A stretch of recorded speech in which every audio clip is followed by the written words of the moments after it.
ہمیں سب سے اچھے تعلقات رکھنے چاہیے, اور یہ ہو جانا تھا. میں آپ کو بتاؤں, ایک امریکنوں کو تو عادت ہی نہیں تھی کہ پاکستان اپنی خوددار پالیسی ہوگا. انہوں نے تو جب انہوں نے حکم دیا روس کا دورہ کینسل کرو, تو ان کو تو آئیڈیا نہیں تھا کہ پاکستان کینسل نہیں کرے گا. انہوں نے جب بیسس کا انہوں نے جب پروب کر رہے تھے, انہوں نے کہا جو حکم کرے. سو ان کو بھی یہ جو نیو نارمل, اس کو انہوں نے ایڈجسٹ ہو جانا تھا. انہوں نے یہ پتلے آ گئے ہیں اوپر, اور یہ اب وہی کریں گے جو امریکہ کہے گا اپنے انٹرسٹ کے خلاف. خان صاحب, جس سے گلوبل پوزیشننگ کی بات کی, پاکستان کا اوبیسلی پرسیپشن اتنا پازیٹیو نہیں ہے جتنا ہونا چاہیے تھا. We are not bad people, it's just we been on the wrong side of history by choice اور ادھر by someone else's choice. بہت سارے ملکوں کی ہم مثالیں دیکھتے ہیں, وہ اپنی سافٹ پاور یوز کرتے ہیں. جیسے انڈیا کا بالی ووڈ ہے, وہ ایک کلچرل فینومینا تو ہے. ہم دیکھتے ہیں جسٹن ٹروڈو بھی بھنگڑا کر رہا ہوتا ہے کیونکہ اس کا ایک سافٹ پاور, انہوں نے اس پہ ورکنگ کی ہے کافی. 1938 میں تھائی لینڈ کے کنگ نے ان کی اپنی حکومت کا ان کا ایک پروگرام تھا جہاں پہ انہوں نے تھائی شیفس پریپیئر کیے, 3 قسم کے, ایک بہت فائن ڈائننگ کے, ایک مڈ ٹیئر, اور ایک بالکل اسٹریٹ فوڈ. اور انہوں نے دنیا بھر میں اپنے شیفس پھیلا دیے. آپ کو اگر اسٹریٹ فوڈ کھانا ہے, آپ کو نیو یارک میں بھی ملے گا, آپ کو فائن ڈائن کرنا ہے لنڈن میں بھی ملے گا. تو اس سے لوگوں میں پرسیپشن, ایک تھرسٹ پیدا ہوئی کہ یار اگر تھائی فوڈ لنڈن میں اتنا اچھا مل رہا ہے آکسفورڈ اسٹریٹ پہ, تو تھائی لینڈ میں کتنا اچھا ہوتا ہوگا. اور اس کا رزلٹ آج ہم دیکھتے ہیں کہ Thailand billions of dollars جو ہے خالی ٹورزم کی مد میں کماتا ہے. یہ چیزیں ہمارے یہاں اس طرح کی پالیسیز پہ کام ہوتا ہی نہیں. مینگو ڈپلومیسی ہم اتنی زبردست کر سکتے ہیں پوری دنیا میں, بہت ڈیمانڈ کریٹ کر سکتے ہیں, لیکن انفارچونیٹلی ہم اس طرف سوچتے نہیں ہیں. ایک انٹرنل سافٹ پاور ہوتی ہے, جیسے بنگلہ دیش نے جو ہے سیڈ پلانٹ کی اپنی عوام میں. انہوں نے اپنا سکہ جو جاری کیا, جو ان کے کرنسی کا تھا, اس میں انہوں نے جو امیجری یوز کی, انہوں نے دکھایا ایک ماں ہے, ایک باپ ہے اور 2 بچے ہیں. اور سکہ ہر غریب آدمی کی جیب میں جاتا ہے, تو ان کا ایک مینٹل میپنگ ہوئی کہ 2 بچے کرنے. تو انہوں نے پاپولیشن مینجمنٹ وہاں سے کرنا شروع کی, جس کا رزلٹ آج کافی ہم حد تک دیکھتے ہیں. دوسرا, 2000 کی دہائی میں انہوں نے ایک اور سکہ جاری کیا جس میں ایک بچہ اور لڑکی دونوں بیٹھے ہیں اور دونوں کے ہاتھ میں کتاب ہے. سو انہوں نے ایک میسج کنوے کیا کہ دونوں کو پڑھانا ہے, جس کا رزلٹ آج ہم دیکھتے ہیں کہ بنگلہ دیش میں خواتین جو ہیں ان کا رول بہت زیادہ ہے انڈسٹریز میں. اور ابھی شری لنکا کے جو کرائسس ہوئے, ساری انڈسٹری موو ہو کے بنگلہ دیش چلے گئی, ہمارے ملک سے بہت گئی ہے.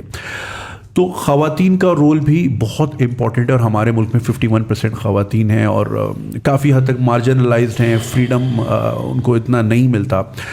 ہم ایک بہت بڑا ریسورس ضائع کر رہے ہیں اس طرح سے, چاہے وہ پالیسیز ہوں, چاہے وہ ہماری اپنی ذاتی سوچ ہو. تو ان چیزوں پہ ہم کیا کام کر سکتے ہیں جو کہ آنے والے 20-25 سالوں میں ہمیں اس کا فروٹ حاصل ہو؟ دیکھیں, پہلے تو یہ جو سافٹ پاور ہے نا, میں اس کا کوئی زیادہ فین نہیں ہوں. یہ سافٹ پاور کی ہم بار بار پہلی دفعہ ہم نے مشرف کے دور میں سنی تھی سافٹ پاور, اور وہ ہوتا یہ تھا کہ باہر سے جب ڈیلیگیشن آتے تھے تو ہم فیشن شوز ان کے سامنے کر دیتے تھے کہ جی یہ ہماری سافٹ پاور ہے.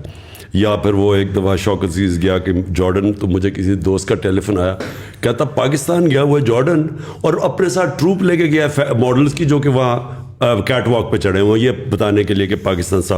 اور انلائٹنڈ ماڈریشن, یہ بھی ایک مذاق تھا جس کی کسی کو آج تک سمجھ نہیں ہے کہ وہ مطلب کیا اس کا. یہ ہوتی ہے جب آپ میں احساس کمتری ہو, تو آپ لوگوں کو خوش کرنے کے لیے بتاتے ہیں کہ جی ہم بھی آپ ہی کی طرح ہیں. یعنی اگر آپ فیشن شوز کر سکتے ہیں تو ہم بھی کر سکتے ہیں. اس سے کبھی کسی ملک کو عزت نہیں ملی. ہندوستان کو, آپ نے پہلے نام لیا, ہندوستان کو عزت اس لیے ملی کہ انہوں نے اپنی عزت کروائی. کبھی مجال ہے ہندوستان میں کھڑے ہو کے یورپین یونین کے امبیسڈرز ہندوستان کو کہیں گے جی آپ یوکرین کے اوپر کنڈیم کریں رشیا کو؟ کسی کی ضرورت ہے کرنے کی؟ کیونکہ ان کو ریئیکشن آئے گا ہندوستان سے. ان کے پولیٹیشینز, ان کے لوگ الائنڈ ہیں, وہ اپنی جو ساورنٹی ہے اس کے ساتھ کھڑے ہو جاتے ہیں. ہم نے یہ اپنے یہ آخری 30 سالوں میں خاص طور پہ رمزی وہ جو ایمل کانسی کا, اس کو ہم نے امریکنوں کو پکڑا دیا. اس کے وکیل نے, جب جج نے پوچھا کہ یہ تو کوئی قانون کارروائی کے بغیر آپ نے پکڑ کے اس کو لے آئے, کڈنیپ کر کے لے کے آئے ہیں, اس کے وکیل نے جج کو کہا کہ کڈنیپ کر کے لے کے آئے ہیں. تو جج نے پوچھا اس سے, پھر اس نے دونوں وکیلوں سے, اس نے کہا کیوں نہیں انہوں نے کارروائی کی؟ تو اس وکیل نے وہاں کہا ایمل کانسی کہ پاکستانی اپنی ماں بھی بیچ دے پیسے کے پیچھے, ڈالرز کے پیچھے. سو جب آپ اپنی عزت نہیں کرواتے, یہ نہ ایکسپیکٹ کریں دنیا عزت کرے گی. جب آپ گوانٹانامو میں پکڑ کے پیسے لے کے یہاں سے لوگ پکڑا کے ان کو دے رہے ہیں, اور وہ یہاں آ کے ایف بی آئی پھر رہی ہے, اور سی آئی اے کانٹریکٹرز پکڑ کے لوگ لے کے, کانٹریکٹر پکڑ کے 2 لوگ مار دیتا ہے مزنگ کے اندر, اور ہم سارا ڈر کے پکڑا دیتے ہیں امریکنوں کے ہاتھ, اس کو قانون کارروائی نہیں کرتے, تو دنیا عزت نہیں کرتی. پہلی چیز اپنی عزت کروائیں. آپ نے دنیا سے عزت کروانی ہے, پہلے اپنی عزت خود کریں, اور وہ تو شروع ہوتی ہے ایک انڈیپینڈنٹ خوددار فارن پالیسی سے, اور قوم تب کھڑی ہوتی ہے. دیکھیں آپ نے, اگر ہم کب سے بھیک مانگتے پھر رہے ہیں, کب سے قرضے لیتے پھر رہے ہیں, کب سے ایڈ پہ ڈلائی کر رہے ہیں. جب وہ سعودی عربیہ ہمارا جو جاتا ہے پرائم منسٹر, ساری قوم انتظار جی کیا پیسہ لے کے آئے گا. جدھر وہ آیا جی چائنا سے, میں جب بنا مجھے اتنی امبیرسنگ ہوتا تھا کہ ہمارا ملک بینکرپٹ تھا, مجھے پیسے مانگنے پڑتے تھے قرضوں کے پیچھے, یہ Saudi Arabia, U A E, China سے. میں آپ کو یقین دلاؤں کہ 3.5 سال میں جو مجھے سب سے زیادہ شرم آئی وہ تب آئی جب مجھے ان سے پیسے مانگنے پڑتے تھے. کیوں نہیں ہم نے کبھی فیصلہ کیا کہ ہم اپنے, اور میں آپ کو یقین دلاتا ہوں جس وقت ہم قوم بن گئے, یہاں اتنا پیسہ ہے, نہ یہاں پیسے کی کمی ہے, اس ملک کے اندر ریسورسز کی کمی نہیں. ابھی آپ نے ٹورزم کی بات کی, میں آپ کو گارنٹی کرتا ہوں کہ جو پاکستان میں ٹورزم پوٹینشیل ہے شاید ہی دنیا میں کسی ملک میں. ہمارے پاس ریلیجس ٹورزم, ہمارے پاس دنیا میں unique mountain tourism, skiing Pakistan میں یونیک ہے.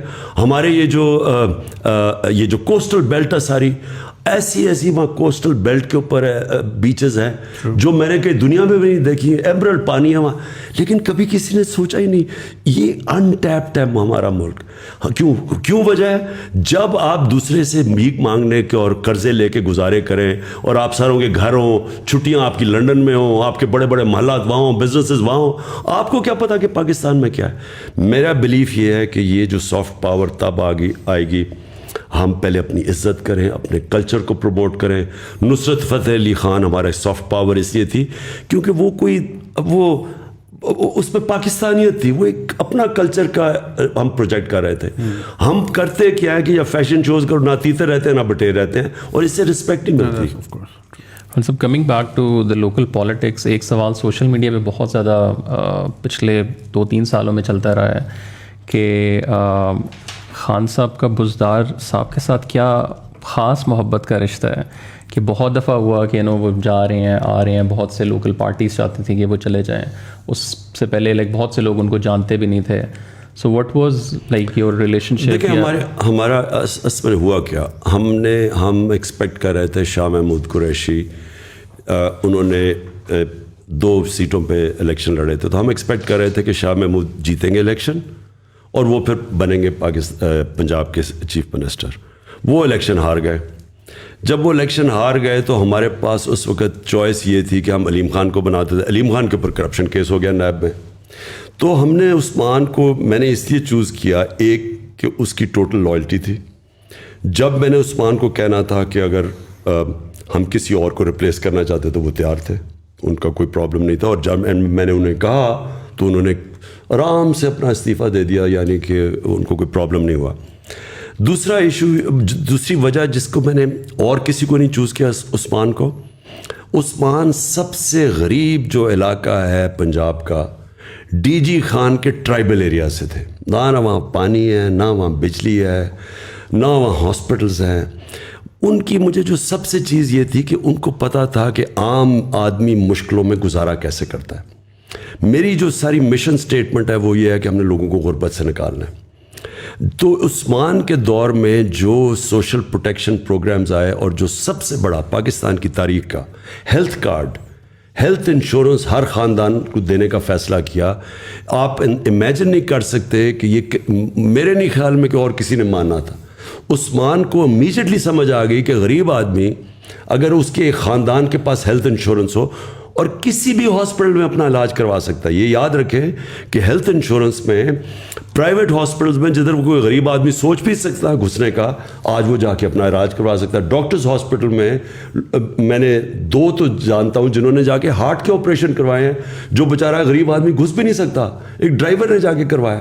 تو یہ جو اس کی تھی نا, کہ جو اس کی ایمپتھی تھی, اس کی جو اس کے اندر جو انسانیت تھی, وہ مجھے بڑا اپیل کیا کہ کیونکہ میں نے جب انٹرویو کیا تو میں نے اسے پوچھا کہ تم کیا کرنا چاہتے ہو. وہ کہتا ہے جی لوگوں کو بنیادی چیزیں ضرور, پانی مل جائے لوگوں کو, صاف پانی, لوگوں کے پاس بجلی پہنچ جائے, اور پھر ہاسپٹل ہو. یعنی جب ایک تکلیف میں انسان ہوتا ہے, دیکھیں جب تکلیف میں ہوتا ہے نا انسان, ایک گھر میں بیماری ہو گئی اور آپ کے پاس کہیں جانے کی جگہ نہیں ہے, وہ بے بسی وہ صرف وہ جانتے ہیں جو گزرے ہوں. تو مجھے اس کی بڑی یہ چیزیں پسند آئی, اور میں سمجھتا ہوں کہ اس نے بڑا اچھا کام کیا عثمان نے. سر یوتھ کے بارے میں ایک سوال کرنا چاہوں گا. پرٹیکولرلی ریسنٹلی ایک اسٹیٹمنٹ آئی تھی جس میں وہ تھا کہ یوتھ از ایل انفارمڈ. پھر ساتھ کل مالک صاحب ایک اینکر انہوں نے بھی یہ بات بولی کہ یوتھ جو ہیں وہ شاید انفارمڈ ہے لیکن پولیٹیکلی وہ انٹلیکچوئل ڈیپتھ نہیں ہے. آئی فیل لائک کہ بڑا 60% of the population is youth right now. Pakistan میں میں دیکھ رہا تھا کہ اگر میں 18 سے 30 کی عمر نکالوں تو جو آپ کا ووٹ بینک ہے اس میں 44% ووٹ جو ہے وہ اس پاپولیشن کا. اسینشلی اگلی الیکشن یہ ڈیفائن کر سکتے ہیں کون جیتے گا کون نہیں جیتے گا. تو یہ جو اسٹیٹمنٹ ہے یہ آلموسٹ ایسے لگتا ہے کہ ایک نیریٹو بلڈ کیا جا رہا ہے, اور یہ بڑا ڈیمیجنگ ہے نوجوانوں کے لیے کہ یار ہم مطلب ہماری کیپیبلٹی کوئی نہیں ہے, ہم جو کر رہے ہیں جو سوچ رہے ہیں وہ ارریلیونٹ ہے. اور اسی کے ساتھ ساتھ تو پوچھنا میں یہ چاہوں گا, پر پہلے تو یہ کہ how do you see the youth, and دوسرا آپ کی کرنٹ گورنمنٹ میں بھی ہم نے دیکھا کہ youth even though you came in from the view of the youth, وہ ریپرزنٹیشن نہیں ملی, وہ یوتھ کو وہ اپرچونٹی نہیں ملی جو کہ ہم چاہتے تھے کہ یار شاید ہمیں ہماری بات سنی جائے گی. شاید ایک تو ایم این ایز میں زیادہ اماؤنٹ یوتھ کی ہوگی, بٹ چلیں ایم این ایز نہ بھی ہوں, اس کے بعد پھر آ کے یوتھ کو اٹھایا جائے گا اور ان سے پوچھا جائے گا کیا صحیح کیا غلط کیا کرنا چاہیے. لیکن ہم جاتے بھی تھے تو ہمیں جو ہے نا وہ بچے کہہ کے سائڈ پہ کر دیا جاتا تھا کہ یار یہ تو بچے ہیں, ان کو کیا پتا, 10 سال کی ایکسپیرینس 15 سال کی ڈگری. دنیا بڑی بدل چکی ہے اب, آج کل نئے نوجوان جو ہیں وہ بڑے انوویٹیو ہیں, وہ ڈسرپٹیو ہیں. ہم کہتے ہیں ہمیں ڈسرپشن کرنی ہے, لیکن اگر ہم یوتھ کا ویٹ کرتے رہیں گے کہ وہ جب 50 کے ہوں گے تبھی ڈسرپٹیو ہوں گے تو وہ تو دے لوز دے رہے ہیں. دیکھیں دو مختلف چیزیں, آپ نے یہ کہا کہ کسی نے یہ کہا کہ جو یوتھ کو سمجھ نہیں ہے یا یوتھ بڑی ایل انفارمڈ ہے, یہ بڑی ایک کانڈسینڈنگ ایک بڑا ایک غلط ویو ہے. یوتھ کے اندر جو چیز ہوتی ہے وہ پیشن ہوتا ہے, جنون ہوتا ہے. جیسے جیسے آپ کی عمر ہوتی جاتی ہے تو آپ زیادہ ریئلزم پہ آ جاتے ہیں کہ جی یہ تو زمینی حقائق پہ آ جاتے ہیں, اور آپ میں وہ جو جنون اور جو خواب دیکھنا وہ ختم ہونا شروع ہو جاتا ہے. زندگی میں جب مار کھا کے انسان اس طرف پہنچ جاتا ہے. میں ہمیشہ سمجھتا ہوں کہ اصل میں انسان بوڑھا تب ہوتا ہے جب اس میں جنون ختم ہو جاتا ہے, جب اس کو خواب دیکھنا ختم ہو جاتا ہے. لیکن یوتھ کی یہ پاور ہوتی ہے کہ وہ بلیک اینڈ وائٹ میں دیکھتا ہے, اچھے برے میں دیکھتا ہے. اور یوتھ عموماً ریولوشنز جو آئی ہیں وہ ہمیشہ یوتھ لیڈ ہوتی ہیں. کبھی میری طرح کے بوڑھے ریولوشن نہیں لیڈ کرتے, یوتھ آتی ہے سامنے, اور یوتھ ان کے اور فور فرنٹ پہ ہوتی ہے ریولوشن کے, کیونکہ وہ ان میں پیشن, وہ ایک یوٹوپیا دیکھ رہے ہوتے ہیں, خواب دیکھ رہے ہوتے ہیں. یہ انفارم نہیں ہوتے ہیں, یہ آئیڈیلزم ہوتی ہے, اور یہ بہت ضروری ہوتی ہے ملک میں چینج لانے کی. اگر آپ نے یہ پرانے سسٹم جو کہ پٹا ہوا سسٹم جس نے ملک کو یہاں مقروض کر کے, اور یہ جو کہتا ہے نا لائف سپورٹ مشین پہ رکھا ہوا ہے, اور یہ کہتا ہے بیگرز آر ناٹ چوزرز, تو یہ کس نے کیا تھا؟ یہی لوگ ہیں 30 سال سے جو باریاں لے رہے ہیں, انہوں نے تو یہاں تک پہنچایا ہے. تو ان کو جب ہٹائے گا تو وہ ایک یوتھ کا جنون ہٹائے گا, جو میرا ایمان ہے کہ یہ بالکل وائپ آؤٹ ہو جائیں گے اس آنے والی الیکشن میں. یہ جو پرانے لوگ ہیں اور ان کو یوتھ ان کو ہٹائے گا. اور یہ ہمیں اللہ کا شکر ادا کرنا چاہیے کہ ہمارا ایک ینگ پاپولیشن ہے جس میں یہ ایک جنون ہے اور چینج کا. جہاں تک آپ بات کریں کیا آپ کو منسٹر بنا دینے چاہیے یوتھ کے, کیونکہ وہ ایک آپ کی یوتھ کی پارٹی ہے, آپ کو منسٹر وہ آدمی بنانا چاہیے جس کی سب سے زیادہ کیپبلٹی ہو وہ منسٹری چلانے کے لیے, کیونکہ ایونچولی آپ نے گورننس دینی ہے. گورننس تب دیں گے جب کیپبل لوگ آپ کے اوپر بیٹھے ہوئے ہوں. وہ اگر یوتھ ہے, اب مراد سعید ہے, اس کو ہم نے 2 منسٹریاں دی ہوئی تھیں اور اس نے بڑا زبردست کام کیا, لیکن اگر ہمیں اور کوئی مل جاتا تو اس کو بھی ہم اوپر لے آتے. تو وہ ڈپینڈ وہ منسٹر آپ کا میرٹ پہ آنا چاہیے, چاہے وہ ینگ ہو چاہے اولڈ ہو. اب یوتھ کی بات کی, ابھی آپ کے انٹرویو کے بعد میں کراچی میں ایک 15 سال کے بچے سے میرا انٹرویو ہے جس نے بلاک چین اور NFT نان فنجیبل ٹوکنس کی ٹیکنالوجی کی مد میں 1 کروڑ روپے کمایا ہے, مگر وہ 15 سال کا بچہ بینک اکاؤنٹ نہیں کھول سکتا ہے اس ملک میں. تو پوائنٹ از یہاں پہ 15 سال کے بچوں کا یہ پوٹینشیل ہے, مگر ان کی قسمت کا پین جس کے ہاتھ میں, وہ صاحب جو ہے ٹائپ رائٹر پہ ٹرین ہوئے تھے, which is fine, not being ageist, this is how the world works. مگر میرا جو ابھی تک کا تھیسس ہے وہ یہ ہے کہ جو ایک تھاٹ بیٹھی ہوئی نا ٹیبل کے اس پار, وہ اپنی ایگو میں پھنس گئی ہے کہ یہ 15 سال کا بچہ ہمیں کیا بتائے گا. اور یہ ایٹیٹیوڈ جو ہے نا یوتھ کو ڈرائیو کر رہا ہے. انہوں نے دبا کے ڈاؤن لوڈ کیے ہوئے فارم کینیڈا کے امیگریشن کے, اور وہ آپ سے اگلا سوال بھی میرا یہ تھا کہ بچے پوچھ رہے ہیں بھر لیں یا رک جائیں ابھی تھوڑا سا. تو اس کو پھر ہم کیسے ٹیکل کریں, یہ برین ڈرین جو اتنا ہونے جا رہا ہے. اور آپ ماشاء اللہ آپ نے اتنا ٹریول کیا, آپ نے دنیا بھر فنڈ ریزنگ کی ہے. میری آپ کے مقابلے میں بہت لمیٹڈ ٹریولنگ ہے, لیکن میں جتنے پاکستانیوں سے ملا ہوں they are doing phenomenal work. ایک بچہ, میری ایک ویڈیو میں نے کوئی بنائی تھی کہ کچھ جرمنی میں کچھ اسٹوڈنٹس ملے تھے, انہوں نے سمجھایا تھا کس طرح آپ ویزا لے کے آ سکتے ہو. کوئٹہ کے آؤٹسکرٹس میں ایک بندے نے, وہ کوئٹہ ماموں کے گھر آیا, نیٹ سے وہ ویڈیو دیکھی, 2 سال بعد وہ وہاں پہنچا. اب وہ روجر فیڈرر کا وہ جو ہے اس کا اسپورٹس فزیشین ہے, اسپورٹس فزیشین, اس کی رینج آف موشن چیک کر رہا ہے. فٹ بالر بائرن میونخ کے جو فٹ بالر ہیں وہ اس کے اس میں آ رہے ہیں. مطلب کیا اس کے مطلب کیا وہ کہہ رہے ہیں میرے پاس یہاں پہ کچھ بھی نہیں تھا. He wants to come back and give back to the country, لیکن وہ کہاں جائے. تو اس طرح کا ہم بہترین جو ٹیلنٹ ہے وہ تیزی سے جا رہا ہے, اور فگرز آپ کے سامنے بھی ہوں گے کتنے اوورسیز پاکستانی بڑھتے جا رہے ہیں. مجھے تو لگتا ہے کہ ہماری پالیسی ہے کہ سب کو اوورسیز بھیج دو تاکہ پھر ریمیٹنس ہے اور ہمارا ملک چلے. دیکھیں 2 چیزیں, ایک کہ اوورسیز پاکستانیز کے اندر ہمارا سب سے اچھا ٹیلنٹ چلا گیا ہے, کوئی شک نہیں, کیونکہ میں سب سے زیادہ میرا اوورسیز پاکستانی سے انٹریکشن ہے, اور اس میں کوئی شک نہیں کہ کیونکہ ہمارا جو سسٹم ہے وہ اینٹی میرٹوکریسی ہے, روکتی ہے میرٹ کو, اور اکراس دا بورڈ. میں آپ کو میں تو اسپورٹس کی بھی بات کر رہا ہوں کہ اسپورٹس کے اندر جو سارا سیٹ اپ بنا ہوا ہے وہ ہے ہی میرٹ کے اگینسٹ. اس کے اندر یعنی ڈسپائٹ دا سسٹم تو شاید کوئی اوپر آ جائے, وہ سسٹم اوپر نہیں لے کے آتا. اور وہ ہر فیلڈ میں ہے. میں نے جو گورنمنٹ کے اندر بھی دیکھی, ہماری بیوروکریسی کے اندر جو سسٹمز بن چکے ہیں وہ اندر آنے نہیں دیتے لوگوں کو. ہم نے کوشش کی 2-3 دفعہ باہر سے پاکستانیوں کو ہم نے بڑے وہ انتھوزیاسٹک آئے, لیکن وہ سسٹم ان کو فنکشن نہیں کرنے دے رہا تھا. میں نے دیکھا کہ وہ ہر جگہ ان کو ڈسٹرپٹ کرتا تھا. سو جو جنگ ہے نا جی, میں آپ پھر سے واپس آتا ہوں, وہ ہے رول آف لا کی. رول آف لا جو ہے نا وہ کرٹیکل ہے ایک معاشرے کی سکسیس میں. رول آف لا کا دوسرا حصہ میرٹ ہے. ایک رول آف لا کا حصہ ہے کہ سب قانون کے نیچے آ جائیں, دوسرا اس کا ہے میرٹوکریسی. جب رول آف لا ہوتا ہے تو میرٹ آ جاتی ہے.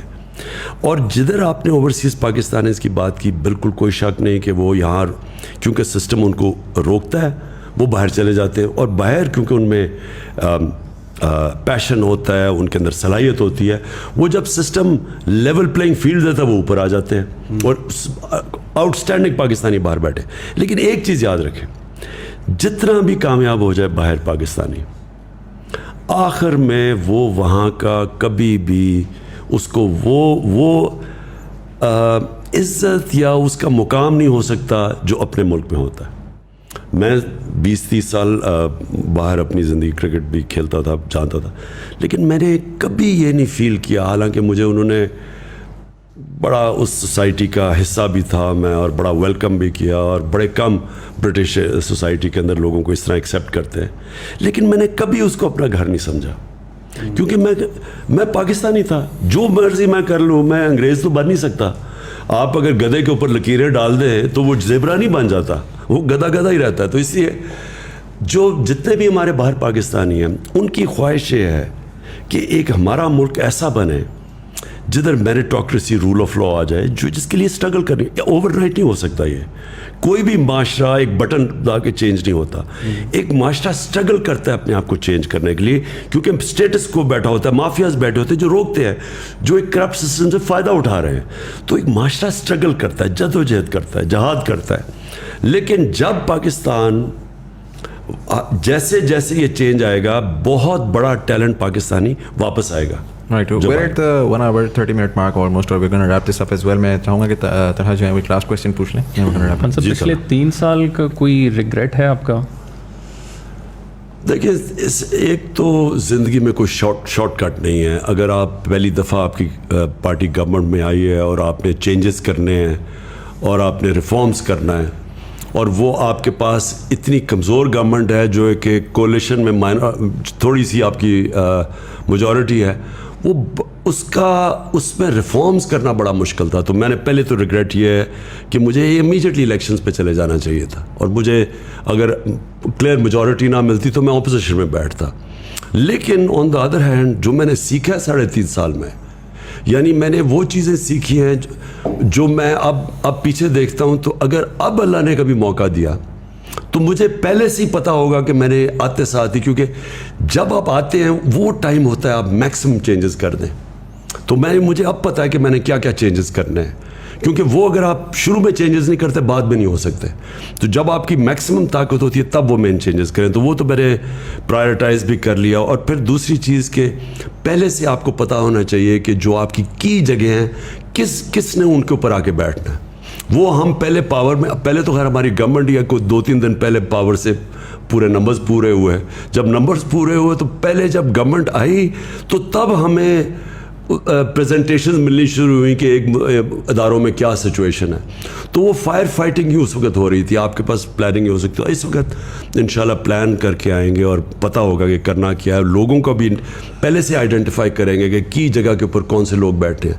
یہ اور ریگریٹ میرا سب سے بڑا یہ ہے کہ ہمارے پاس جو ہم کر بھی سکتے تھے, جو بڑے بڑے کرمنلز اور جو مافیاز تھے, حالانکہ ہم نے بڑی زمینیں چھڑوائیں, قبضے گروپس سے پکڑا, گورنمنٹ کی زمینوں کے اوپر یہ پولیٹیشنز نے قبضے کیے ہوئے تھے وہ سارے چھڑوائے.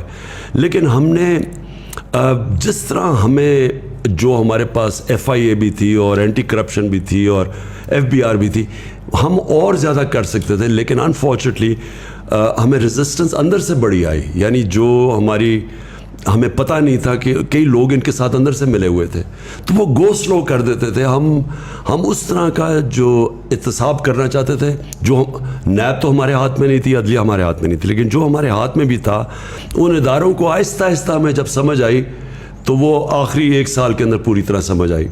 تو اب انشاءاللہ کبھی بھی موقع ملے تو آتے ساتھ ہی کریں گے. اور PDM کے لیے کوئی لاسٹ میسج؟ دیکھیے PDM تو ایک صرف اینٹی عمران الائنس ہے. ان کا تو کوئی نظریہ ہے نہ کچھ ہے. ان کی صرف ایک چیز ہے, کیونکہ سب کے اوپر زیادہ تر یہ ضمانت پہ ہیں, کرپشن کے کیسز ہیں, اور ان کی صرف ایک کوشش یہ ہوگی کہ کسی طرح عمران خان اور PTI کو یہ کامیاب نہ ہونے دے, کیونکہ ہم کامیاب ہوتے ہیں تو ان کی پالیٹکس ختم ہو جاتی ہے. تو اس لیے یہ ایک ان نیچرل سی الائنس ہے جو پازیٹیو نہیں ہے, ایک نیگیٹو الائنس ہے. صرف یہ کہ ایک آدمی کے ڈر سے اور پارٹی کے ڈر سے یہ سب اکٹھے ہیں. رائٹ سر, اگر ریپ دس اپ, میں بس ایک سوال آپ سے پوچھوں گا, جنرلی میں سب گیسٹ سے پوچھتا ہوں. I want to channel Imran Khan the human, not Imran Khan the politician. آپ کی ظاہر ایک جرنی رہی ہے, کرکٹ کے کریئر میں آپ کی ایک جرنی تھی, اس کے بعد پھر as a philanthropist and then as a politician. ابھی 2023 چل رہا ہے, آج سے 27 سال بعد 2050 کا پاکستان ہوگا, آلموسٹ 103 سال کا پاکستان ہو چکا ہوگا. How do you see Pakistan 30 years from now in 2050, knowing what you know now and seeing all of that you've seen, how do you predict کہ no matter what happens, what is Pakistan going to look like 30 years from now? دیکھیں مزمل, آپ نماز میں مانگتے ہیں کہ اللہ 2 راستے, ایک ہے سیدھا راستہ جو انسان کی عظمت کا راستہ ہے, اور دوسرا ایک تباہی کا راستہ, اس میں پوٹینشیل کی بھی انسان کی تباہی کا راستہ ہے. 2 راستے ہیں قرآن میں. آپ صرف نماز میں ایک اللہ سے یہی صرف مانگتے ہیں کہ مجھے اس راستے پہ لگا. قوم کے بھی 2 راستے ہوتے ہیں سامنے, کیونکہ انسانوں کی قوم بنتی ہے نا, تو ہمارے سامنے بھی 2 راستے ہیں.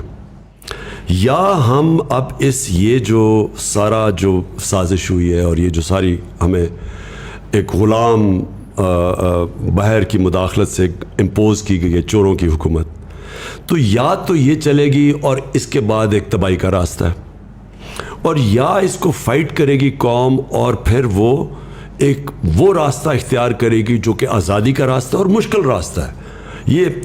یہ جو غلامی کا راستہ ہے یہ لگتا آسان ہے, اٹریکٹیو لگتا ہے کہ جی آپ کو پیسے بھی مل جائیں گے, تھوڑی ایڈ بھی مل جائے گی, آپ کو لائف سپورٹ مشین میں بھی تھوڑی چیز پمپ ہو جائے گی کہ آپ آگے چلتے جائیں, پھر تھوڑی دیر کے بعد آپ بھیک مانگیں. ذلت کا راستہ ہے. دوسرا ہے خودداری کا اور آزادی کا راستہ, اور وہ ہے لا الہ الا اللہ کا راستہ.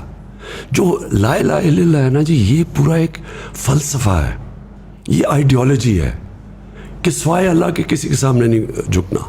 ایک غیرت کا راستہ ہے, خودداری کا راستہ ہے, اور انسان کی عظمت کا راستہ ہے. کیونکہ پھر انسان جب اپنے پیر پہ کھڑا ہوتا ہے اور اللہ پہ رلائے کرتا ہے, ہمیشہ وہ قوم اوپر جاتی ہے. جو مدینہ کی ریاست تھی, وہ کیوں اللہ ہمیں کہتا ہے کہ نبی صلی اللہ علیہ وسلم کی سنت پہ چلو, اور وہ ان کی سنت تھی, کیونکہ اس کے اوپر دنیا کا ایک عظیم سویلائزیشن کھڑا ہوا تھا. وہ کیا کیسے 2 سپر پاورز تھی, تو کیا ان کو کبھی کہا کہ ہمارے نبی صلی اللہ علیہ وسلم نے کہ کسی سے ایڈ لے کے جاؤ کہ جی پیسے مانگو, بلکہ انہوں نے ان کو اناؤنس کیا کہ میں اللہ کا پیغام لے کے آیا ہوں, اگر فالو کرو گے تو آپ کی بہتری کے لیے. 10-12 سال کے اندر وہ دونوں گھٹنے ٹیک گئے ان کے سامنے. یہ تاریخ کا حصہ ہے. تو وہ پرنسپلز انہوں نے سیٹ کیے تھے, جس کا مین پرنسپل لا الہ الا اللہ ہے, کہ انسان اللہ کے سامنے کسی کے سامنے اس کے علاوہ نہیں جھکتا. یہ جو اس وقت ہمارے پاس فیز ہے, ہمارے پاس بھی اب 2 راستے ہیں. ایک ہے غلامی کا اور ذلت کا راستہ, ایک ہے آزادی کا راستہ اور جدوجہد کا راستہ ہے. مشکل راستہ ہے, لیکن وہ اس ملک کی عظمت کا راستہ ہے. تو آپ نے جب میرے سے پوچھا نا پاکستان کدھر جائے گا, ہمارے اوپر چوائسز چھوڑ دیتا ہے اللہ. ہر وقت ہمارے پاس کیوں 5 وقت نماز پڑھتے ہیں, ہر روز ہمیں چوائس کرنی پڑتی ہے 2 راستوں کے بیچ میں. کوئی تیسرا راستہ نہیں ہے, نیوٹرل کوئی راستہ نہیں ہے, یا یہ راستہ ہے یا وہ راستہ ہے. تو مجھے ویسے اگر آپ میرے سے میری انسٹنکٹ کو پوچھیں, میری انسٹنکٹ یہ ہے کہ یہ قوم اب وہ اس راستے پہ جانے لگی ہے جو ہمیں 70 سال پہلے نکل جانا چاہیے تھا. وہ ہماری عظمت کا راستہ ہے. Sir, thank you so much for being part of the show and for all of the guests, Thank you. co-hosts as well. Thank you, جی. جو لوگ دیکھ رہے ہیں, thank you so much for watching. بڑے turbulent times آنے والے ہیں. I hope اپنا خیال رکھ سکیں آپ سب لوگ, and we'll see you in